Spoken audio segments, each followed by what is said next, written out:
আল্লাহর হাবিব বলেন 4 গুণ দেখে বউ নির্বাচন করো। মালিহা জামালিহা দীনিহা নাসাবিহা ফাজফার বিজাতি দিন, সবচেয়ে বেশি দিনের প্রতি খেয়াল রাখো। আল্লাহর হাবিব বলেন দুনিয়ার সব নিয়ামত, সুবহানাল্লাহ বলেন, উত্তম নিয়ামত হলো নেককার বিবি। উত্তম নিয়ামত নেককার বিবি, সব আছে।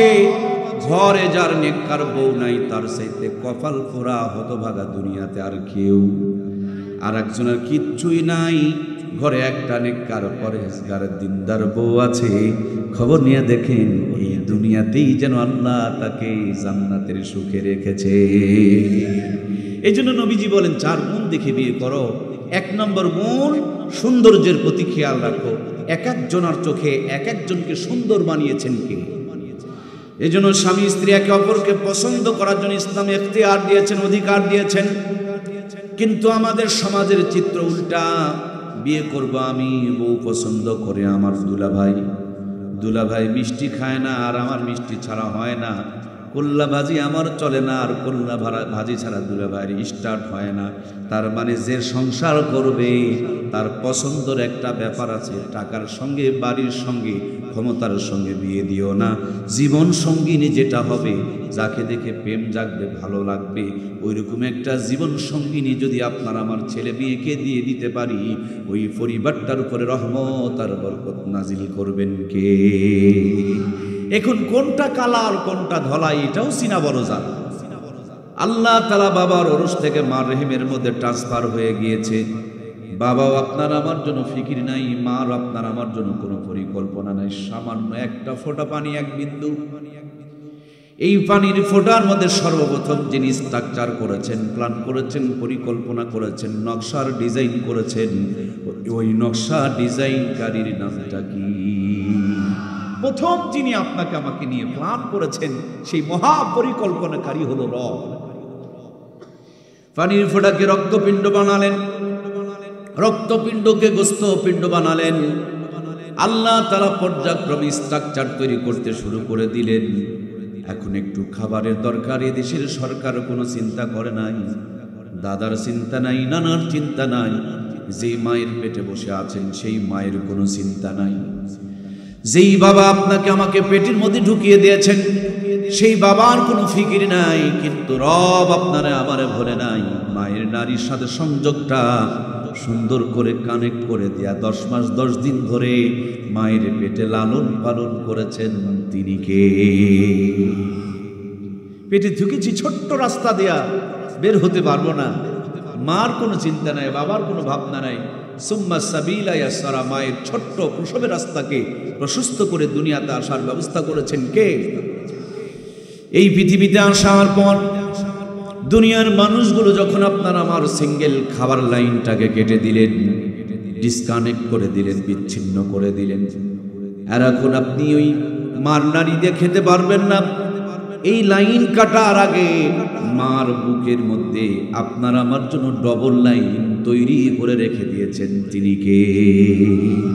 একটা কাটা হবে তার আগে ডবল রেডি হয়ে গেছে। ভাইয়েরা আমার, এই শীতের দিনে ঠান্ডা পানি খেলে নিউমোনিয়া হয়ে যায়, আবার গরম খেলে মাঝে মাঝে মুখ পুড়ে যায়। আল্লাহ তাবারক তাআলা আল্লাহ তাবারক তাআলা এমন একটা টেম্পারেচার দিয়ে দিলেন, এমন একটা তাপ দিয়ে দিলেন, vitamin, mineral, iron, zinc, calcium সবগুলো উপাদান দিয়ে আমার বুকের মধ্যে খাবারগুলোকে রিজার্ভ করে দিলেন।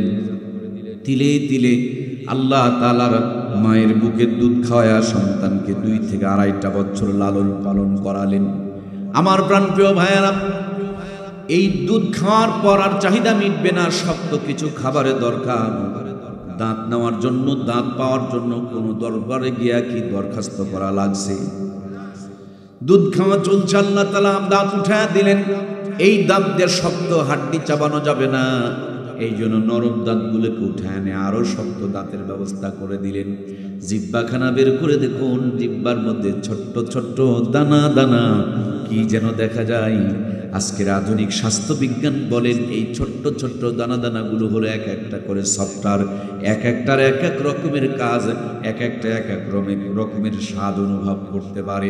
জিহ্বার মধ্যে 12 আইটেম মিক্সানো খাবার দিয়েছেন, 12টা মশলা মিক্সার করা আছে। এক জিহ্বায় পড়া মাত্র 12 আইটেমের স্বাদ নেওয়ার ব্যবস্থা করে দিয়েছেন কে? জিহ্বায় পড়েছে 12 আইটেমের স্বাদ চলে এসেছে। প্রাণপ্রিয় ভাইয়েরা আমার, একটুখানি কান লাগান। মুখটার সামনে নাক যদি হইতো পিছনে, খাবার খাওয়ার আগে নাকে শুঁগায় নিতে হতো। রিপোর্ট আসতে যদি 2 মিনিট দেরি লাগতো, খাবার ধরে নেওয়া 2 মিনিট পর্যন্ত অপেক্ষা করা লাগতো। এমন একটা জায়গায় নাকের সেটিং করে দিলেন, আর নাকের মধ্যে এত পাওয়ার দিয়ে দিলেন, মুখে কোনো খাবার দেওয়ার আগে নাকের মধ্যে গন্ধ চলে যায়, মুহূর্তের মধ্যে একটা রেজাল্ট পয়দা হয়ে যায়। হাতের মধ্যে মেসেজ চলে আসে, খারাপ হলে ফেলে দেয়, ভালো হলে মুখের দিকে তুলে নেয়। আমার প্রিয় ভাইয়েরা, নাকটা যেমন লম্বা, তেমনি যদি চোখ দুটো লম্বা হতো, দেখতে কুশ্রী এবং বিশ্রী লাগতো। ভূতা লেগে চোখের পানিগুলো বের হয়ে গেলে আপনি আমি কানা হয়ে যেতাম। জন্য চোখের সাইড দিয়ে শক্ত স্ট্রাকচার দিয়ে দিলেন, আর উপর দিয়ে সুন্দর করে শাটার দিয়ে দিলেন। ভাইও কথা বলা যাবে না, বড় ভাই সাইডে কথা বললে আমি আলোচনা হারিয়ে যাই, আমি কথা বলতে পারি না। কষ্ট নিচ্ছেন আপনারা?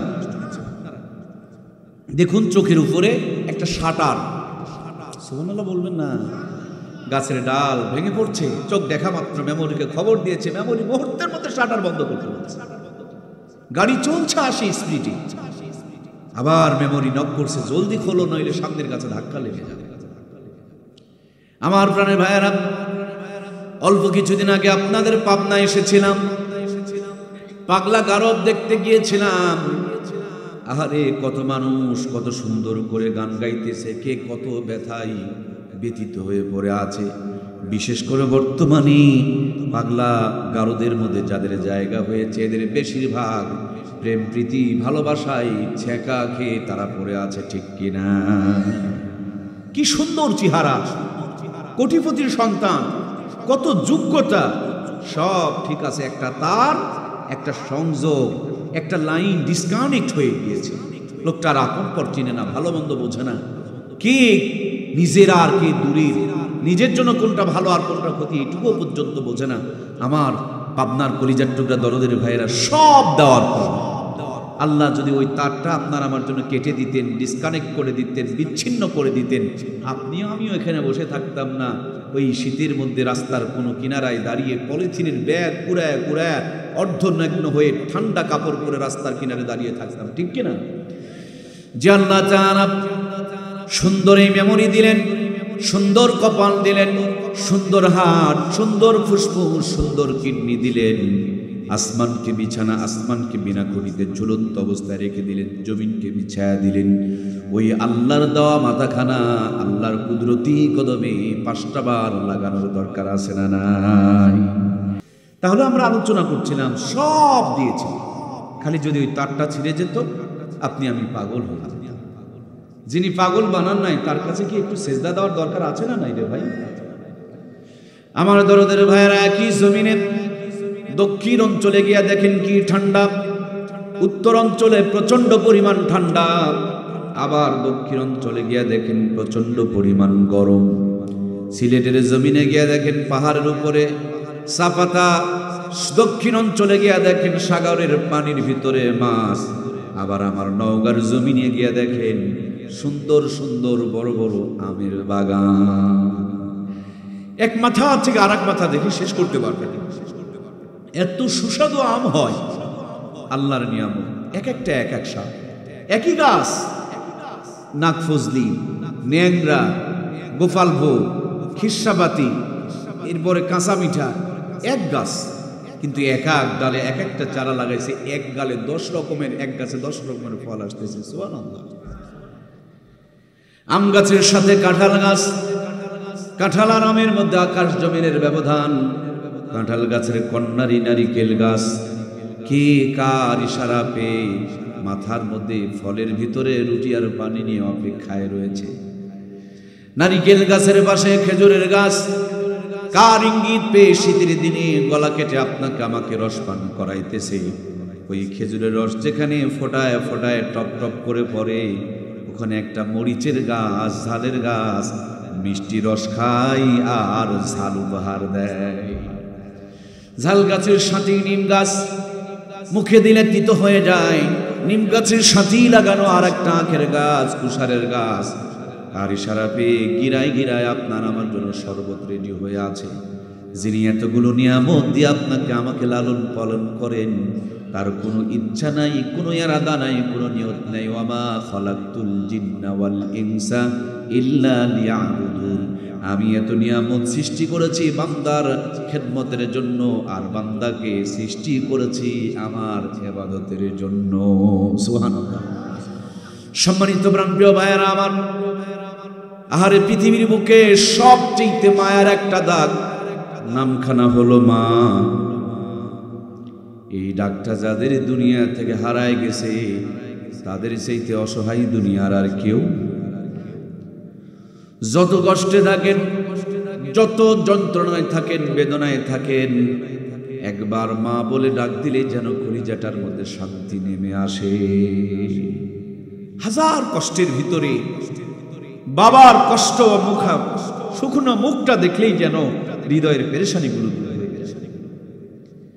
আমার প্রাণপ্রিয় ভাইয়ারা, খালা, মামি, ফুফি তারাও মায়ের মতন, কিন্তু তারা মায়ের মতন হলেও মায়ের মতন দরদ তাদের কলিজায় নাই।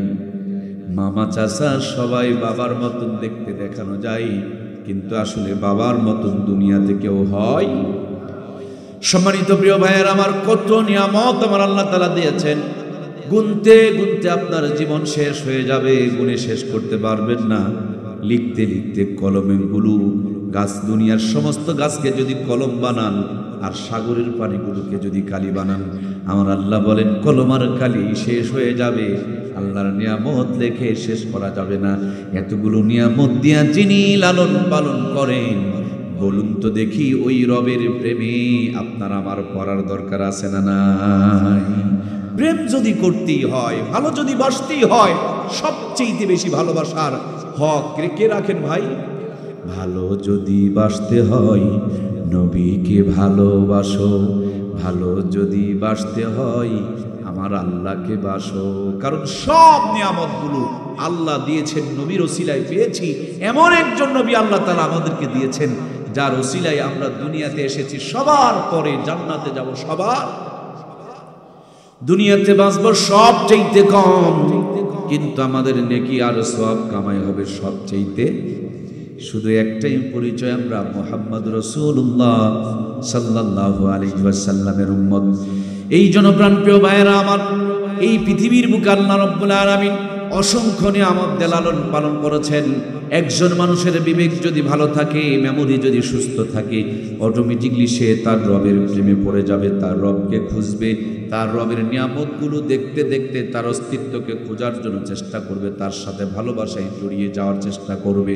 আমার আল্লাহ বলেন, কুল ইন কুনতুম তুহিব্বুনাল্লাহ, ওগো নবী, দুনিয়ার মানুষগুলো যদি আমি আল্লাহকে ভালোবাসতে চায়, ফাত্তাবিউনি, আপনি তাদেরকে বলে দেন তারা যেন আপনার ইত্তেবা করে। আল্লাহ বলেন, ইউহিব্বুকুমুল্লাহ, তাহলেই আমি আল্লাহ ভালোবাসা দিয়া জিন্দেগির গুনাহগুলোকে মাফ করে দিব। সুবহানাল্লাহ। যেমন উপরে একটা বাল্ব আছে, এই বাল্বটা জ্বালানো, নিচে একটা সুইচ আছে, সুইচে চাপ দিবেন আলো জ্বলবে অথবা অফ হয়ে যাবে। তেমনি রব আমার আরশে আজিমে সুইচ দিয়েছেন মুহাম্মদ রাসূলুল্লাহ সাল্লাল্লাহু আলাইহি ওয়াসাল্লামকে জমিনে। এখানে ভালোবাসলে ওখান থেকে আল্লাহ ভালোবাসা দিয়ে জিন্দেগির গুনাহ মাফ করে দিন। সুবহানাল্লাহ। এখন নবীজি চলে গিয়েছেন, কেমনে নবীজিকে ভালোবাসবো? আল্লাহর হাবিব যাওয়ার আগে বলে গিয়েছেন, মান আহাব্বা সুন্নতি ফাকাদ আহাব্বানি ওয়া মান আহাব্বানি কানা মাই ফিল জান্নাহ। যেই ব্যক্তি আমার সুন্নতকে মহব্বত করলো, সে যেন আমাকে মহব্বত করলো, আর যে আমাকে মহব্বত করলো, আল্লাহর হাবিব বলেন, সে আমার সঙ্গেই জান্নাতে প্রবেশ করবে। নবীজি মদিনাতে এসেছেন, ছোট্ট ছোট্ট বাচ্চারা চতুর্দিকে নবীজিকে ঘিরে ফেলে দিয়েছে। নবীজি উটের উপরে আছেন, বাচ্চারা মাথা উঁচু করে নবীর দিকে তাকা আছে। বাচ্চাদের দেখতে কষ্ট হচ্ছে, লাভ দিয়ে জমিনে পড়ছে। ছোট্ট বাচ্চারা জড়িয়ে ধরেছেন, আল্লাহর হাবিব জড়িয়ে ধরেছে। চোখের পানিগুলো ঝরঝর করে পড়তেছে আর বলতেছে, মদিনার মাসুম বাচ্চারা রে, আমার দেশের আমার ভাইয়েরা আমাকে মেরে রক্তাক্ত করেছে, আর তোমরা আমাকে রিসিভ করার জন্য মদিনার থেকে বের হয়ে এসে সঙ্গীত পড়তেছো, তালা আল বাদরু আলাইনা। তোমরা কি সারা জীবন আমাকে এমনি ভালোবেসে রাখবে? মদিনার সেদিনের যুবকেরা বলেছিল, নবী গো, শুধু সারা জীবন নয়, জীবনের পরেও আমরা আপনার ভালোবাসা কলিজায় রাখবো। সুবহানাল্লাহ। আল্লাহর হাবিবকে বললেন, নবী আমার, আমরা যেমন আপনাকে ভালোবাসবো, আপনিও কি আমাদের ভালোবাসবেন? আল্লাহর হাবিব বলেন, হ্যাঁ, আমিও তোমাদেরকে ভালোবাসবো। ছোট্ট ছোট্ট বাচ্চারা বললেন, নবী গো, আপনি যে মদিনায় এসেছেন, মদিনা ছেড়ে কি আর কোনোদিন আমাদের ফেলে যাবেন না? আল্লাহর হাবিব বলেন, না, মদিনা ছেড়ে কোনোদিন তোমাদেরকে যাব না। নবীজির বিদায়ের পূর্বক্ষণে জিবরিল আমিন এসে বলেন, ওগো নবী, আপনার বিদায়ের পর, আপনার মৌতের পর, ওফাতের পর আল্লাহ তাআলা আপনার দেহ মুবারককে নিয়ে আরশ আজিমের কাছে রাখতে চাই। এই ব্যাপারে আপনার মতামত কি, আপনার খেয়াল কি? আল্লাহর হাবিব বলেন, আল্লাহর কাছে দূর আর কাজ কিছুই নাই। আমি আমার উম্মতের সঙ্গে মদিনার রওজায় থেকে যেতে চাই। যেদিন ইসরাফিল সিংহায় ফুৎকার দিবে, সেদিন আমি আমার সমস্ত উম্মতকে সাথে করে নিয়ে আল্লাহর জান্নাত উদ্বোধন করব। আমরা আসতেছিলাম, আমার যুবক ভাইরা ওই গেটের মধ্যে দাঁড়ায় দাঁড়ায় অপেক্ষায় আছে, হুজুর আসতেছে। আমার জন্য আপনারা অপেক্ষায়, কিন্তু আপনার জন্য আরেকজন অপেক্ষা আছে। আপনি একদিন অপেক্ষা আছেন, আর তিনি 1 মাস, 2 মাস, 1 বছর, 100 বছর, 200 বছর, 500 বছর, 1000 বছর নয়, 1500 বছর ধরে মদিনা রওজায় আপনাকে আমাকে ডাকতেছে, রব্বি হাবলি উম্মতি, ও উম্মত, সুন্নত গুলোকে জিন্দা করো, আমি নবীর সাথে করে নিয়ে জান্নাত উদ্বোধন করব। সুবহানাল্লাহ। নবীর মতে মত তাকেই বলে নবীর উম্মত। যার মত নবীর সঙ্গে মিলবে না, সেটা নবীজির পরিপূর্ণ উম্মত হতে পারে। আমার নবীর উম্মত ভাইয়েরা, একটুখানি কান লাগান, মাথার চুলগুলোর মধ্যে তাকিয়ে দেখুন, নবীর সুন্নত আছে না নাই? চুল যদি কাটতেই হয়, 3 তরিকার যে কোনো একটা তরিকায় চুলটা কাটুন, আর সুন্নত মনে করে চুলটা কাটুন। নবীজি বলেন, যখন সুন্নতগুলো বিলুপ্ত হয়ে যাবে, দুনিয়া থেকে উম্মতদের মাঝ থেকে যখন সুন্নতগুলো হারিয়ে যাবে, তখন কেউ যদি একটা মরা সুন্নত জিন্দা করে, আল্লাহ তাআলা এক একটা সুন্নতের বিনিময় 100 শহীদের সওয়াব আমলনামায় দান করে দিবে। সুতরাং প্রিয় ভাইয়ের, আমার চুলটা কাটবো 3 তরিকারে যে কোনো একটা তরিকায়। শাকিব খান, শাহরুখ খান, সালমান খান, এদের তরিকায় যদি চুল কাটি, তাইলে তো নেকি হবে। আমার ভাইরা দেখবেন, লাফিতের দোকানে গিয়া দেখবেন, যেখানে চুল কাটানো হয়, তাদের ওয়ালের মধ্যে খালি এই কাটিং, ওই কাটিং, সেই কাটিং এর ছবি দেওয়া আছে। ঢোকা মাত্র আপনাকে আমাকে দেখিয়ে দেওয়া হয় কোন কাটিং এ কাটতেছে। গুলোতে কাটলে তাদের সঙ্গে মনে হয় জান্নাতে যাওয়া লাগবে। আমার প্রিয় ভাইরা, কিন্তু যদি আমাদের দোকানগুলোতে লেখা হতো সুন্নত তরিকায় চুল কাটা হয়, চুলও কাটা হতো, আর এটা ইবাদত বনে যেত, এই ওসিলাই নবীর সঙ্গে জান্নাতে যাওয়া যেত। দাড়িগুলো কাটে কেউ কেউ রবি ঠাকুরের মতন করে, কেউ ওই যে বিভিন্ন ধরনের উল্লুক ভাল্লুক মার্কা ডিজাইন করে করে দাড়ি রাখছে, তাদের মতন করে দাড়ি রাখে। আমার প্রিয় ভাইরা, কিন্তু দাড়িটাও রাখতে হবে মুহাম্মদুর রাসূলুল্লাহ সাল্লাল্লাহু আলাইহি ওয়াসাল্লাম। মোস এটাও আবার কেউ কেউ রাখছে শিকের মতো। কি গো, আরে ভাই, মোসটাকে সুন্নত তরিকায়। নবী বলেন, মোসকে ছোট করো, দাড়িকে লম্বা করো। এখন আমাদের মোস লম্বা, দাড়ি ছোট। মোসের মধ্যে পানি ভরে ভরে আপনার পেটের মধ্যে যাচ্ছে, অথচ এটা মাকরুহ। আবার কেউ আবার মোস কাটছে, আবার মোস কাটে নাই, মোস এইভাবে সরায় দেয়া সুন্দর করে মদ খাচ্ছে মদ, আর মোস থেকে দূরে রাখছে, মুছে যেন না হয়ে যায়। সম্মানিত প্রিয় ভাইয়েরা আমার, এরপর শরীরের পোশাকের দিকে তাকায়া দেখেন, কাপড় তো পরতেই হবে। সুতরাং কাপড়টা কোনো নায়ক আর গায়কের মতন নয়। কাপড়টা যদি নবীর সুন্নত তরিকায় হয়, তাহলে এই কাপড় পরাটাও জান্নাতের জড়িয়া হয়ে যেতে পারে। সম্মানিত প্রাণপ্রিয় ভাইয়েরা আমার, প্রত্যেকটা অঙ্গ প্রত্যঙ্গের মধ্যে আমার নবীর সুন্নত আছে। আঙ্গুল যে কাটবেন, নখগুলো কাটবেন, কোন দিক থেকে কাটবেন, কোনটা আগে কাটবেন, কোনটা পরে কাটবেন, সেটারও নিয়ম আছে। পায়ের নখগুলো কাটার নিয়ম আছে, হাঁটার নিয়ম আছে, মসজিদে ঢোকার নিয়ম আছে, বের হওয়ার নিয়ম আছে, টয়লেটে যাওয়ার নিয়ম আছে, টয়লেট থেকে বের হওয়ার নিয়ম আছে, এমনকি গল্প করবেন, গল্প করাটার পর্যন্ত সুন্নত তরিকার নিয়ম আছে। আপনাদের পাবনা শহরে গিয়া দেখবেন কাপড় বিক্রি হয়, আর দোকানদারের কাছে একটা জিনিস পাওয়া যায়, তার নাম হলো মিটার, তার নাম হলো গজ। ওই গজ দিয়ে মেপে মেপে দেয়, যদি কম দেয় ওই স্টোরের দোকানে কি কাপড় কিনা যাবে? আর যদি 1 গজ কিনলে 3 গজ দিয়ে দেয়, বলুন তো দেখি তার কি ব্যবসা চলবে? লালবাতি জ্বলবে।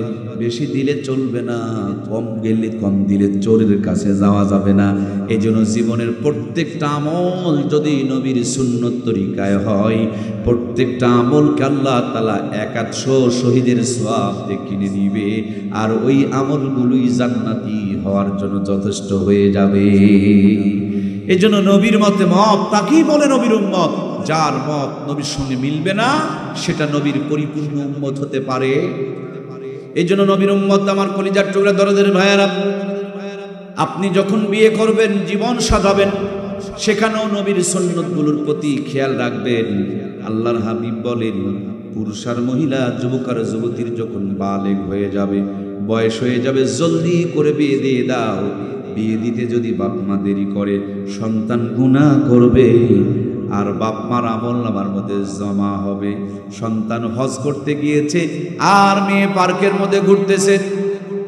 কি গো, নাই নাই, বাবা মসজিদের তসবিহ টিপতেছে, আর ছেলে অন্য মেয়ের সাথে চ্যাটিং করতেছে। আমার প্রিয় ভাইয়েরা, এর জন্য নবীজি বলেছেন, পুরুষ আর মহিলার যখন বয়স হবে, জলদি করে বিয়ে দিয়ে দাও, বিয়েকে সহজ করে দাও, জেনা ব্যভিচার কমে যাবে। আর আমাদের দেশে বিয়েকে কঠিন করা হয়েছে, এই জন্য জেনা ব্যভিচার বাড়তেছে, ঠিক কিনা? ছাগলের যখন সময় হয়, ছাগল তার যৌবনের চাহিদা মিটাইতে পারে, মুরগি মিটাইতে পারে, গরু মিটাইতে পারে, এদের কারো যৌন রোগ হয় না। একমাত্র মানুষের সময় হয় 12 বছরে, বিয়ে করে 40 বছরে, এই জন্য 90% যৌন রোগে আক্রান্ত। কি ভুল কইলাম নাকি? এরা আবার মনে করে, দাদু চলে যাচ্ছেন নাকি? এরা আবার মনে করে যে আগে ভাগে বিয়ে করা যাবে না। হুজুরদেরকে তারা বোকা মনে করে। আরে ভাই, হুজুররা বোকা না, ওদের যখন সময় হয় তখন তারা বিয়ে করে নেয়, পুরা জীবনটাকে আনন্দের সাথে কাটায় দেয়। সুবহানাল্লাহ বলে, আগে বিয়ে করে আগে ছেলে নিয়ে নেয়। সুবহানাল্লাহ বলবেন না? আর এরা বড়ি মড়ি খাইতে খাইতে শেষ বেলায় ভাত চায়, হয় না। হুজুর প্রথম চান্সে গোল মেরে দিয়েছে। আমার ভাইয়েরা, এরপরে ছেলে বড় হয়ে গেছে, ছেলেরও বিয়ে দিয়ে দিয়েছে, আর একটা গোল লেগে গেছে। ছেলের পেটের থেকে, ছেলের পুত্রবধূর থেকে সন্তান হয়েছে, নাতিকে ঘাড়ে করে নিয়ে আনন্দটাও করে নিয়েছে। আর এদের খবর নিয়ে দেখেন, এরা 35 বছর পর্যন্ত লেখাপড়া করে, 5 বছর চাকরির পিছনে ঘরে 40-এ চাকরি পায়, 45 বছর পর্যন্ত গাড়ি বাড়ি বিল্ডিং করে। এর ভিতরে তার যৌবনের ব্যাটারিতে কোনো চার্জ। কি গো, কথা বলেন না কেন? কিন্তু বাড়ি আছে, গাড়ি আছে, চাকরি আছে। এই বাড়ি গাড়ি চাকরি দেখে অনেক লোভী মানুষ তার মেয়েকে দিয়ে বিয়ে দেয়, আছে না নাই? হাজী সাহেব হজ করেছে, কপালে সেজদার দাগ আছে, জানে জামাই 3 লাখ টাকা বেতন পায়, উপরা কামাই 9 লাখ। উপরা কামাই বোঝেন না? ওই যে চেয়ারম্যান সাহেব যেগুলো ইঙ্গিত দিচ্ছিল রে বাবা, উপরা কামাই, যেটা জিবরাইল দিয়ে যায়, কামাই হলো নোংরা, নাম রাখছে উপরা। হাজী সাহেব এখন চিন্তা করছে, এই জামাই তো হাতছাড়া করা যাবে না। গিয়ে দেখে জামাইয়ের গালটাল সব বসে গেছে, কিন্তু বিল্ডিং, চাকরি, টাকার চিন্তা করে হাজির মাথা খারাপ হয়ে গেছে। মেয়ের কাছে গিয়ে নসিহত করে, মা গো, প্রতিষ্ঠিত ছেলে নিতে গেলে একটু বয়স হতেই পারে। তার মানে শুধু জামাইয়ের সাথে বিয়ে দিল না, চাকরির সাথেও দিল, টাকার সাথেও দিল, ব্যবসার সাথেও দিল, বিল্ডিং এর সাথেও দিল। এই চাকরি, ব্যবসা, বিল্ডিং এর সাথে যখন বিয়ে হয়ে গেল, জামাই বেচারি বিবির চাহিদা পূরণ করতে পারে না। বউ যা বলে তেমনি চলে, নইলে বউ ভাত খাবে। আর যদি বউ ভাত না খাই, তাহলে ইজ্জত পাঞ্চার হয়ে যাবে। কথা বলুন, ঠিক কিনা? এই জন্য দেখবেন কিছু ভাই পাবেন, বউ যদি বলে শহরে চলো, বলে শহরে যাই, শহরেই যাই।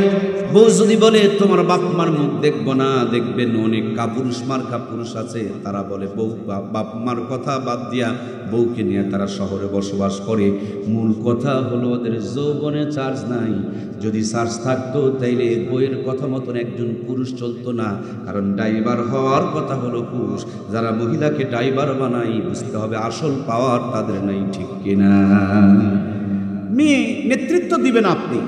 আল্লাহর হাবিব বলেন, যে জাতির নেতৃত্ব দিবে মহিলা, এটা হলো লানতপ্রাপ্ত জাতি।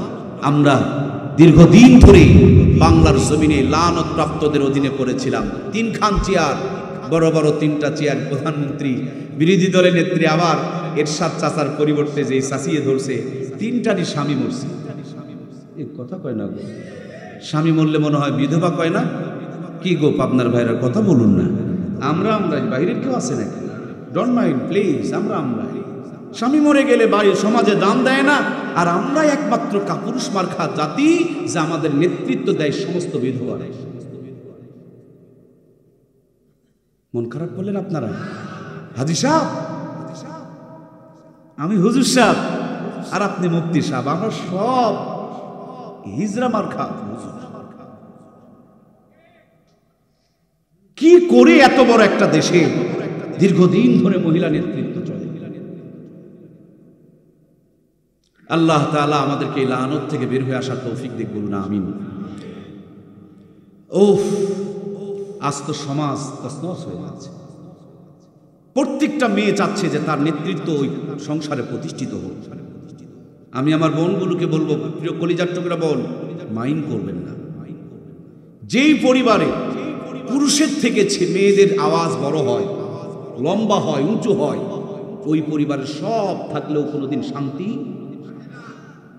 সুপুরুষের মতন কথা বলেন, কাপুরুষের মতন বলিয়েন না। যেই পরিবারে মেয়েদের আওয়াজ পুরুষের উপরে থাকে, ওই পরিবারে কি রহমত বরকত থাকে? ওই পরিবার অশান্তি বিরাজ করে। কিন্তু ম্যাক্সিমাম মা বোনেরা স্বামীর উপরে স্বামীগিরি করতে চায়, ভাতারের উপরে ভাতারগিরি করতে চায়। মন খারাপ করলেন? কথা কইছি একখান নাকি?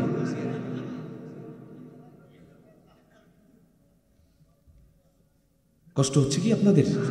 আল্লাহ আমাদেরকে বুঝদান করে, বলুন আমিন। আমার দরদের মায়েরা, তাহলে বিয়ে করতে হবে।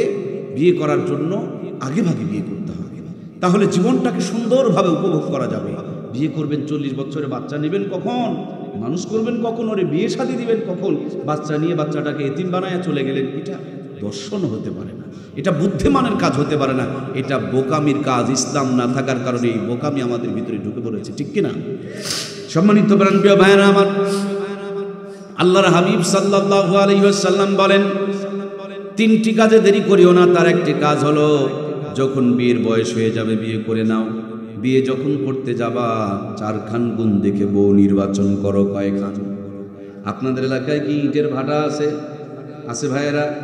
ইটের ভাটার ফার্মা যেটা রেখে ইট তৈরি করা হয়, এই ফার্মা যদি বেঁকা হয়, ইট তো সোজা হয়, ইটও বেঁকা হয়। ফার্মায় যদি এস লেখা থাকে, ইটের মধ্যে আর ওঠে। ও ফার্মায় এস থাকে, এসি ওঠে। কিন্তু বাংলার মুসলমান এইটা বোঝে, ওইটা বোঝে না। বিয়ে করে কটকটি আর সন্তান চায় আল্লাহর ওলি। বিয়ে করে কটকটি আর সন্তান চায় আল্লাহর ওলি। কটকটির পেটে কটকটির সন্তান জন্ম নিবে রে ভাই। এর জন্য বউ যখন নির্বাচন করবা, আল্লাহর হাবিব বলেন 4 গুণ দেখে বউ নির্বাচন করো। মালিহা জামালিহা দীনিহা নাসাবিহা ফাজফার বিজাতি দিন। সবচেয়ে বেশি দিনের প্রতি খেয়াল রাখো। আল্লাহর হাবিব বলেন, দুনিয়ার সব নিয়ামত, সুবহানাল্লাহ বলেন, উত্তম নিয়ামত হলো নেককার বিবি। উত্তম নিয়ামত নেককার বিবি। সব আছে, ঘরে যার নেককার বউ নাই, তার চাইতে কপাল পোড়া হতভাগা দুনিয়াতে আর কেউ। আর একজনের কিচ্ছুই নাই, ঘরে একটা নেককার পরেজগার দিনদার বউ আছে। খবর নিয়ে দেখেন, এই দুনিয়াতেই যেন আল্লাহ তাকে জান্নাতের সুখে রেখেছে। এই জন্য নবীজি বলেন 4 গুণ দেখে বিয়ে করো। 1 নম্বর গুণ, সৌন্দর্যের প্রতি খেয়াল রাখো। এক একজনের চোখে এক একজনকে সুন্দর বানিয়েছেন কে? এই জন্য স্বামী স্ত্রী একে অপরকে পছন্দ করার জন্য ইসলাম এখতিয়ার দিয়েছেন, অধিকার দিয়েছেন। কিন্তু আমাদের সমাজের চিত্র উল্টা। বিয়ে করব আমি, বউ পছন্দ করে আমার দুলাভাই। দুলাভাই মিষ্টি খায় না, আর আমার মিষ্টি ছাড়া হয় না। কল্লা ভাজি আমার চলে না, আর কল্লা ভাজি ছাড়া দুলাভাইয়ের স্টার্ট হয় না। তার মানে যে সংসার করবে তার পছন্দের একটা ব্যাপার আছে। টাকার সঙ্গে, বাড়ির সঙ্গে, ক্ষমতার সঙ্গে বিয়ে দিও না। জীবন সঙ্গিনী যেটা হবে, যাকে দেখে প্রেম জাগবে, ভালো লাগবে, ওইরকম একটা জীবন সঙ্গিনী যদি আপনার আমার ছেলে মেয়েকে দিয়ে দিতে পারি, ওই পরিবারটার উপরে রহমত আর বরকত নাজিল করবেন কে? এখন কোনটা কালার কোনটা ধলাই এটাও চিনা বড় জান।